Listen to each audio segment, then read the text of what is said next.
Mic check. Peas and carrots, peas and carrots. Patchouli. Hi, I'm Ashley Daigle, and this is Advice from the Cheerbrarian. Never heard that word before? Well, that's because I smushed two words together because I felt like it. This week, we're going to do what we always do. Mix a dollop of advice to improve your life, born from a few of my successes and a boatload of my mistakes, with the book recommendation of the week, unearthed by my voracious love of reading, from self-help to historical fiction and everything in between. As always, follow wherever you pod and join the Cheerbrary on Instagram or Facebook by following me at the @Cheerbrarian handle. And now, let's get into it. Last time we were here together, we talked about negative self-talk and how your brain is a dirty, dirty liar. And sometimes it's a big jerk. But listen, brains are not all bad. Sometimes they're giving you some goodness. And so today we're going to cut your brain a little bit of slack and talk about how it is trying to help you, because your brain is not just tormenting you for funsies. It's not getting a kick out of it. This negative self talk comes from a good place because, unfortunately, your brain and my brain, really all brains, are like an overprotective parent who does want what's best for you, but it's the kind of parent that wants to cover a kid in bubble wrap and keep them safe at all costs to their own detriment. It's kind of like in that Bubble Boy movie from 2001. And so we're going to take a moment to talk about the Bubble Boy movie, because if you don't know about this movie, I really need you to. So first of all, let me distinguish something. We are not talking about the 1976 TV movie starring John Travolta, which was called The Boy in the Plastic Bubble, which was like a little more serious of an affair. What I am talking about, as I said, 2001, Academy Award nominated Jake Gyllenhaal, and he has what I can only describe as the most like aggressive hairstyle he definitely has ever had, maybe like has ever been seen on film. And so in this movie, his mom is played by Swoosie Kurtz, Swoosie. This is important for you to know. That's her actual name. You could Google that. It's true. Also, sidebar, she is the lawyer in Liar Liar. That may be where you know her from. That's where I know her from. So anyway, so his mom has him in a bubble. He doesn't want to be in a bubble. He wants to explore. Here's a spoiler for the 2001 movie Bubble Boy. We find out at the end that when he was 4, he actually developed an immune system. So he's actually totally fine. So he gets out the bubble and like everything's great. She just kept him in the bubble to protect him. Now, though it was very important to me to talk to you about the 2001 movie Bubble Boy starring Jake Gyllenhaal, what also just happened was we took like a live tour of what my brain was doing when I was planning for this podcast last week. So I was getting overwhelmed trying to plan this part 1, part 2 brain situation. And so I was procrastinating. It was late at night. I had wanted to be done earlier. I obviously was not done. So my brain made me Google Bubble Boy facts, and here we are. Also, I learned Swoosie and I have the same birthday, September 6th. Small world. You could fact check that if you want to. This concludes the 2001 movie Bubble Boy portion of our episode. Thank you. So I believe at some point I was talking about the brain. So your brain has all sorts of functions, obviously, but today we're talking about the primal brain, aka what I call like the monkey brain. So the way that you react to things and how your instincts kick in to generally try to protect you and guide you down the paths that you have shown your brain are comfortable to you. Because your brain wants you to stay cozy. It does not want you to take risks, right? Some of this is evolutionary because it's like, hey, we want you to be chill because we don't want you to get eaten by, let's say, like a woolly mammoth. So nowadays, the chance of you getting eaten by a woolly mammoth is, 0, because, they're extinct. But your brain still has the same motivation to keep you safe. So that means it's going to let you and kind of guide you into whatever coping mechanisms you have when maybe you're thinking of taking a risk, or you're getting anxious, or you're getting worried. For me, the cozy, wozy little nest I have made for my brain is the scrolling of social media. If I'm feeling overwhelmed, or if I'm feeling anxious or upset, going and looking at my phone just to see what's new and get that little bit of dopamine hit is going to be what I want to do. And there is nothing for me to decide. You just kind of get to sit there and like wallow in it, right? So whatever it is for you that you use to cope, that's fine.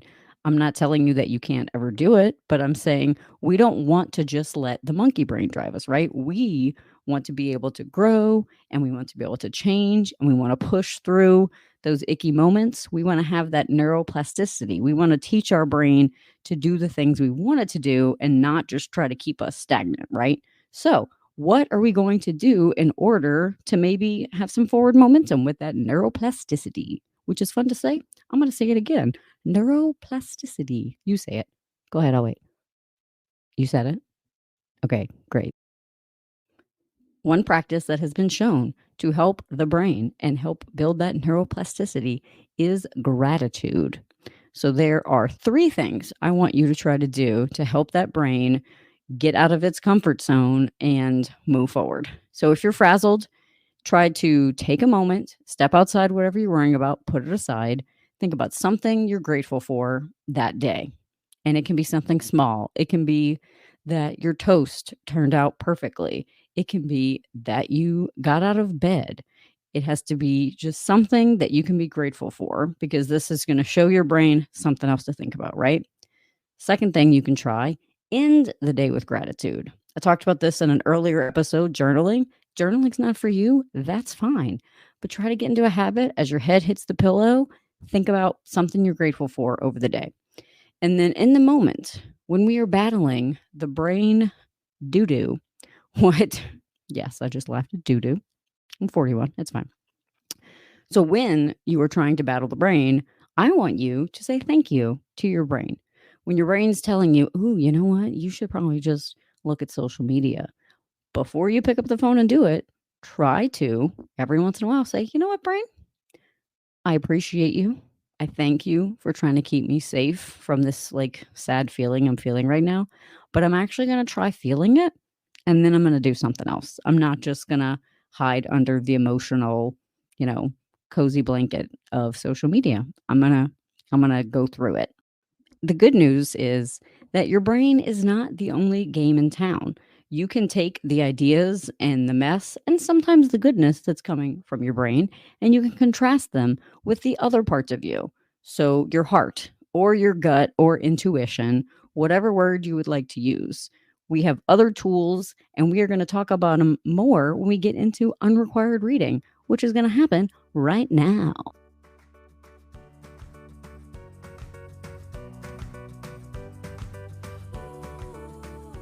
Today's unrequired reading is a fun little book called Whose Mind Is It Anyway?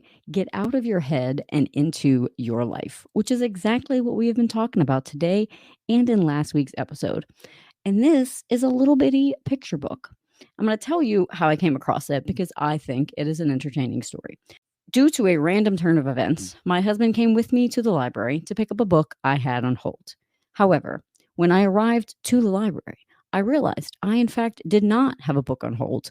The library had called me because I had a book overdue. Ooh. That was a confession of a delinquent reader who has a fine free library, who does try to bring her books back on time, but it doesn't always work out that way. So anyway, so I'm at the library. I don't have a book on hold. And so I couldn't leave empty handed. Like I'm not a monster. So I needed another book. So I looked at the hot picks. I walked around like nothing was speaking to me. And so I was like sort of at a loss. And my husband said, "You know what? I will pick something out for you, but you have to agree to read it." And I was like, "Oh, intriguing proposition." Cut to a few minutes later, and he walks up and hands me this book, big title, Whose Mind Is It Anyway? And I was like, well, that is a little rude and a little on the nose. And how dare you? But also, thank you. And I'm going to read it. And it was very sweet. You should also know that he handed me a very lengthy book on economics that I have been reading since August. So, that was a little bit of a trick, but that's a review for another day when I eventually probably someday finish reading that book. But whose mind is really what the brain doctor ordered. Not that I'm a doctor, but whatever, turn of phrase. So this book is a fun and calming way to use up 20 minutes. It's like a self-help graphic novel. I liked it so much, the next day I bought my own copy. And a week or so later, I bought a copy for a friend, and I'm going to keep gifting it out. So, in fact, the first person to reach out to me after you've heard this on socials and say that you want a copy, I will get you a copy. So, pause and run and do it if you're super pumped about it. That was a whole lot of preamble, but I will now tell you about the book. This book is adorably dedicated to you. It just says you on the dedication page, which I think is wonderful. The stack of pancakes of this book, if you will, is all about how your mind is not always your friend. Sound familiar? That's what I've been saying. And it's a nice reminder that we are all plagued by doubts and these negative thoughts, but there are things you can do to try to get out of the mire. I have found it helpful to keep this book handy and just kind of flip open to a page if I'm feeling overwhelmed. And there's usually something I get to that makes me smile or gives me a moment of pause to where I can sort of get back into my day.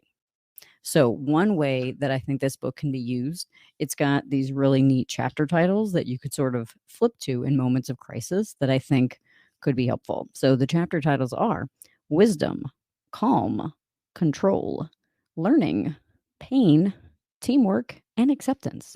So you could be like, I am not having a good day, and turn yourself to that pain chapter and get something helpful.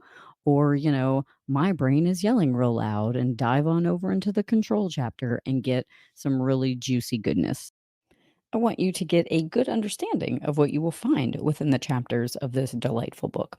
So, flipping through to the chapter on pain, here is a little excerpt that has helped me. It's easy to think that we shouldn't feel upset or hurt, but pain is normal and healthy. It can be the rudder that steers us back on course. Truth is, we're more self correcting than we realize. Our pain is an indicator of our faulty beliefs and insecurities. So, what should I do? How do we get rid of our faulty beliefs? Should we hunt them down like a detective and interrogate them? Should we assemble all our family and hand out cryptic questionnaires to flush out the culprits? How about point a flashlight at a bowl of sudsy water and leave it on the living room floor overnight? Asterisk. Also good for catching flies. Nope. It's way easier than that. When you feel hurt or upset, remind yourself it's because of a belief of yours. Don't try to figure it out, judge it, or blame others. Faulty beliefs live in the mind, so there's little point in trying to think your way out of it. The biggest shifts happen when you step back and realize it's the thoughts themselves that are the problem. There you go. That's a little bit of chapter on pain and what you can expect from this wonderful little book. And it has a whimsical and charming illustration style, which is a little bit reminiscent to me of one of my favorite little golden books. There's a monster at the end of this book. If you don't know that book, spoiler, Grover of Sesame Street keeps trying to get you not to turn the pages because he's very scared because there's a monster at the end of the book. But when you get to the end of the book, spoiler, Grover was in fact the monster. And so he's teaching you maybe you shouldn't have been afraid. But the illustrations just are in that same style. And so it connected me to that, which is just like a place that is good. So if you are looking for a pick-me-up for a gift for yourself or for someone else, check out this little literary hug. And also, if you're someone who tracks what you read and you're staring down the barrel of a reading goal for the year, like I said, you can read this in 20 minutes, and it is a book, and it counts toward that goal. We have come to the end of this episode. I love a little recap because life is busy, and I want you to have at least one little nugget of wisdom to take with you.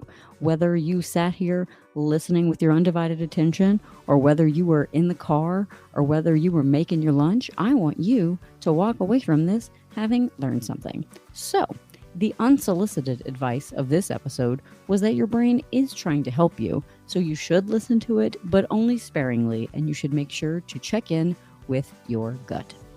In unrequired reading, I recommended Whose Mind Is It Anyway? Get out of your head and into your life. The charming 20-minute read that'll have your brain feeling squeaky clean, at least for a little while. If you liked what you heard today, please, pretty please, tell 2 other human beings you know about it. And if you're wondering, gosh, I wish there was a convenient place to see resource links, well, look no further than the show notes. I will also post those things on my Facebook and Instagram pages. Now go on, get out of here, get some sun, drink more water. Okay, bye. Remember to follow Advice from the Cheerbrarian in all of your favorite podcast places or visit us on our website, cheerbrarian.com.